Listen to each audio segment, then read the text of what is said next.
I think one of the most important parts of my dad was his love of Colorado.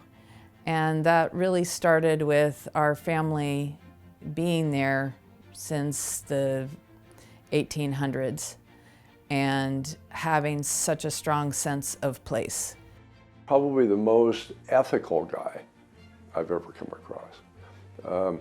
Ethics and trust and being a fiduciary, as well as being funny, were characteristics of my brother.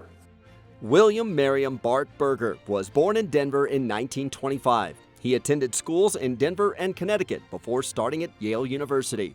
His studies were interrupted by the war, and he joined up with the American Field Service. Well, I always thought of Bill Berger as sort of a World War II Ernest Hemingway. Bill was, I believe, an ambulance driver in the Second World War. Following the war, he finished his degree at Yale in 1948. Following the family tradition, Bill started working at Colorado National Bank in 1950.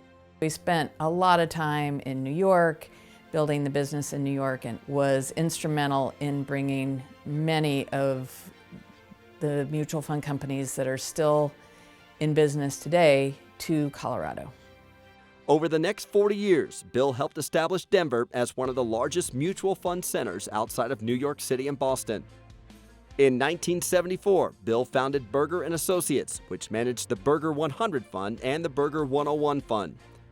So his strategies had more to do with the strength of the businesses that we were investing in as opposed to the short-term ups and downs.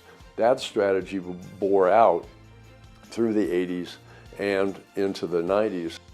Bill led the Berger 100 Fund to a gain of more than 88% in 1991, which was among the top 5 mutual funds in the country. In 1994, he sold Berger Associates, which managed the Berger funds, to Kansas City Southern Industries.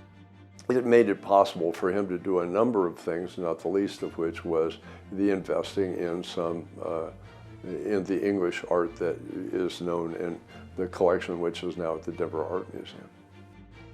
So he would get great fun in bidding on these wonderful pieces of art at these live auctions at places like Christie's and Sotheby's and other similar. He basically wanted to do everything for everybody.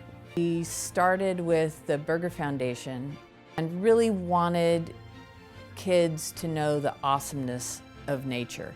And that stemmed from his time as a child growing up at the ranch.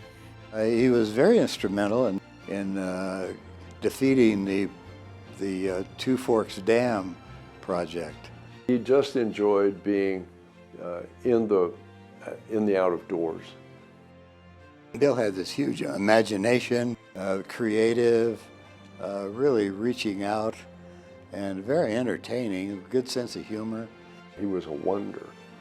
He really was a wonder, and there'll never be another one like him.